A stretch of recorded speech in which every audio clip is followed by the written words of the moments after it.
Bismillahirrahmanirrahim.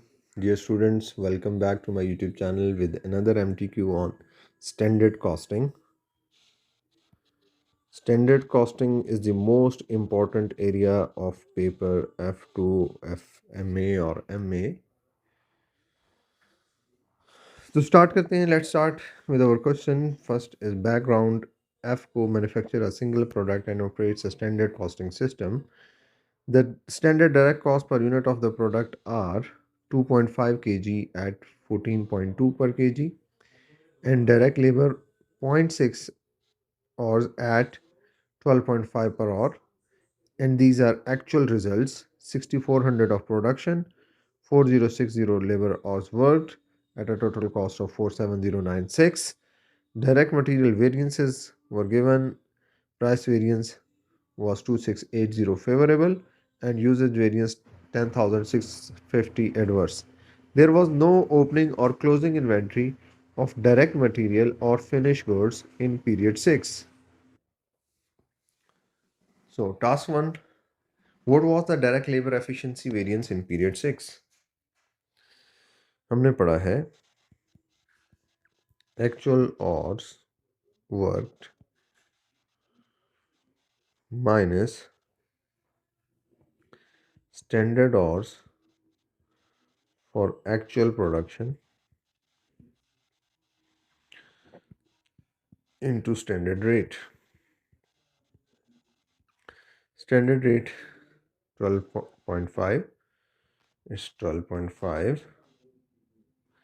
Actual hours 4060 minus standard hours for actual production. We need to find this standard hours.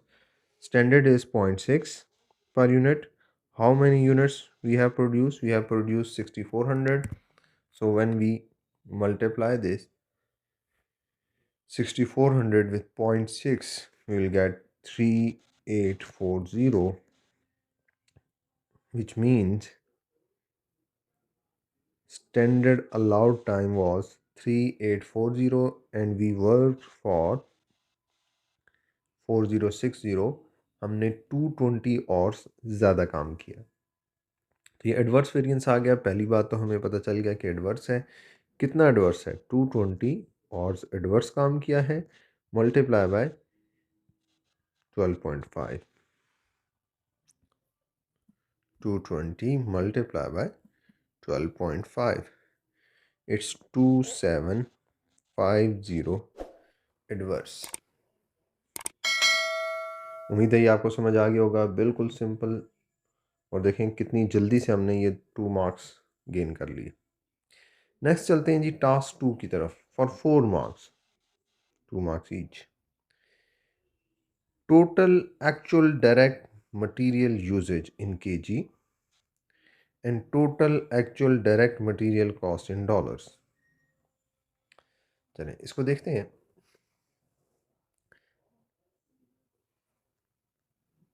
Usage का formula क्या है? Usage उसने कहा है कि हमारे पास यूजेज क्या हुई है? एडवर्स हुई है. मतलब हमने जितना यूज़ करना चाहिए था उससे ज़्यादा यूज़ किया है. कितना ज़्यादा यूज़ किया है अभी हम फाइंड कर सकते हैं. हमने क्या पढ़ा था?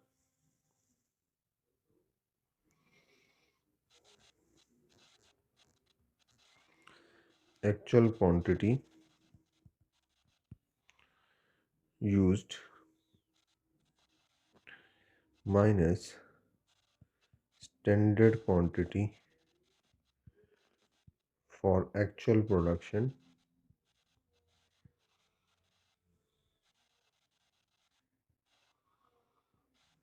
into standard rate is equal to usage variance, which is 10650 favourable. तो अब देखो एक्चुअल क्वांटिटी यूज्ड तो हमने, यूजेज तो हमने फाइंड करनी है.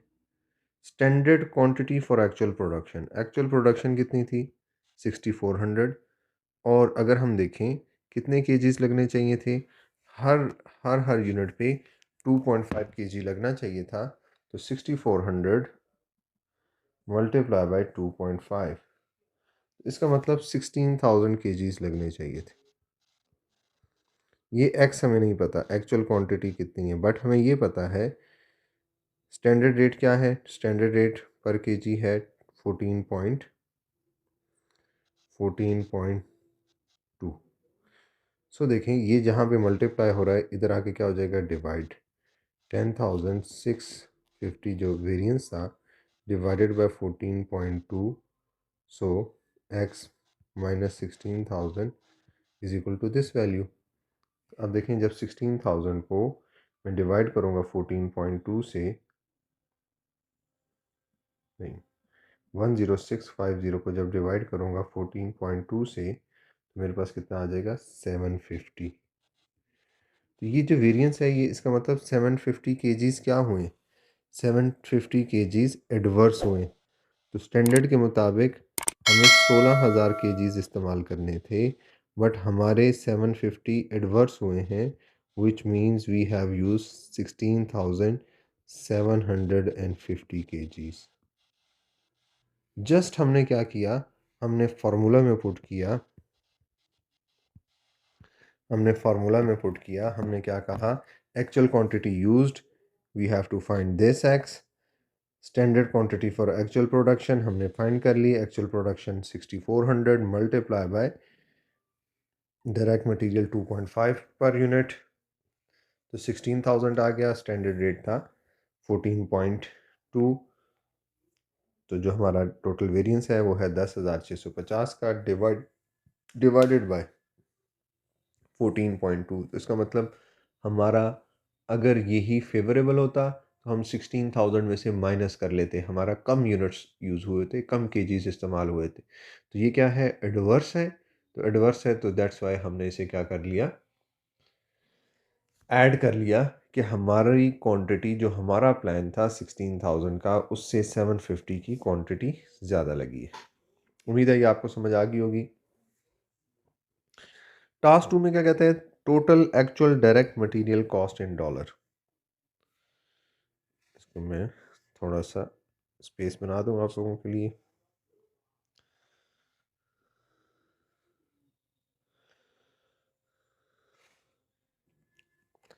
अब इसी तरह आप क्या करें,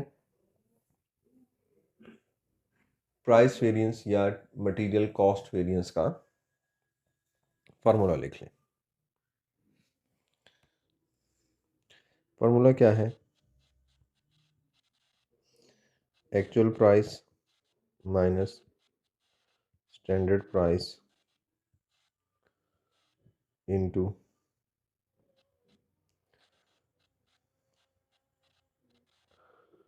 actual quantity purchased is equal to cost variance, which is 2680 favorable. We need to find this x. Standard price was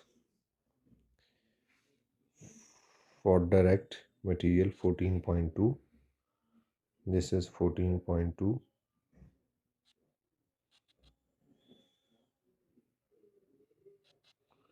X minus 14.2 into actual quantity.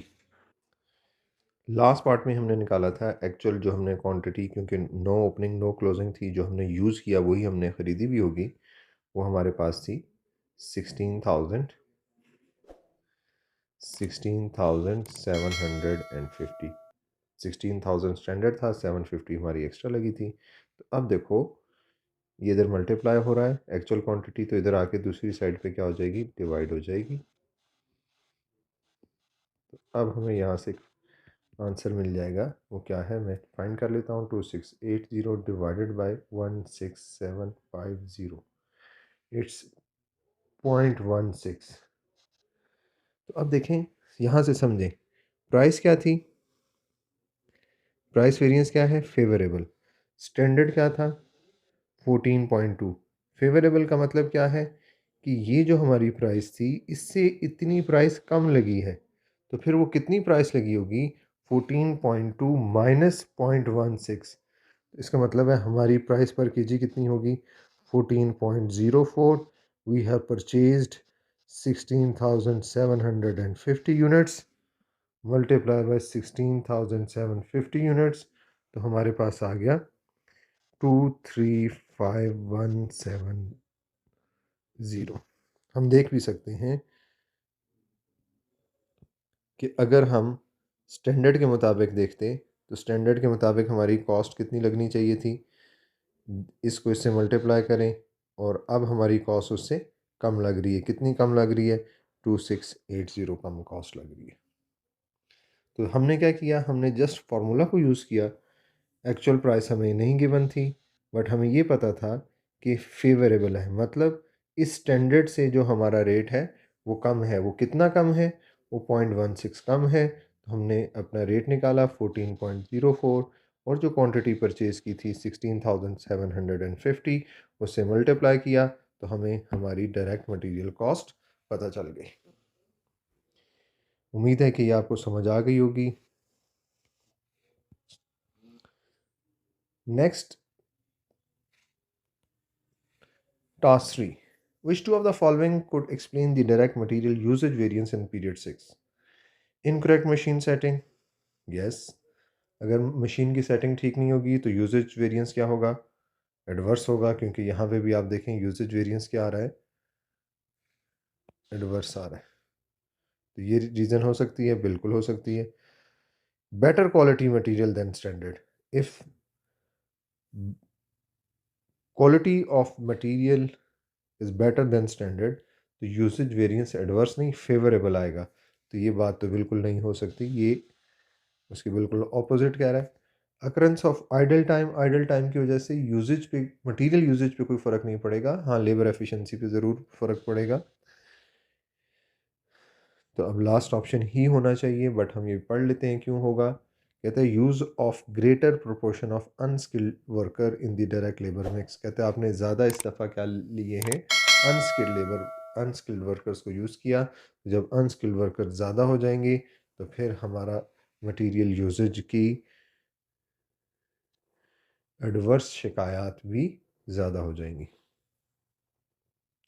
Last चलते हैं जी टास्क 4 के ऊपर।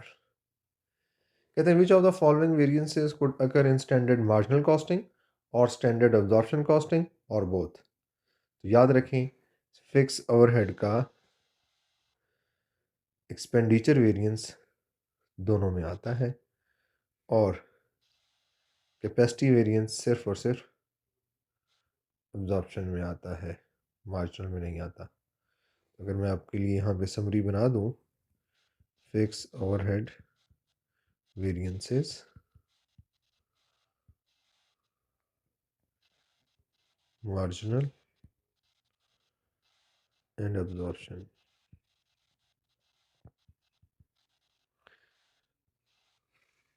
In absorption, fixed overhead expenditure variance and fixed overhead volume variance,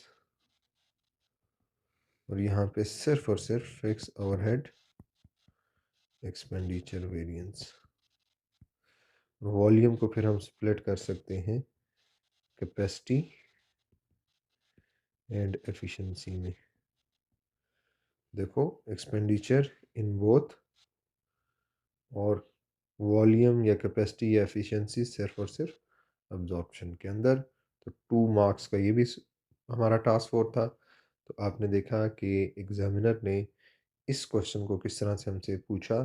हम एक पहली जो task थी वो बिल्कुल स्ट्रेट फॉरवर्ड थी। टास्क 2 के अंदर जो 4 मार्क्स की थी, हमने फार्मूलाज को रीअरेंज किया। उसने हमें वेरिएंसेस बता दिए थे, एक्चुअल प्राइस पूछ ली या एक्चुअल क्वांटिटी पूछ ली। तो हमने आज ये तरीका भी देख लिया कि किस तरह से हमने इस तरह के क्वेश्चंस को अटेम्प्ट करना है। उम्मीद है कि आपको समझ आई होगी।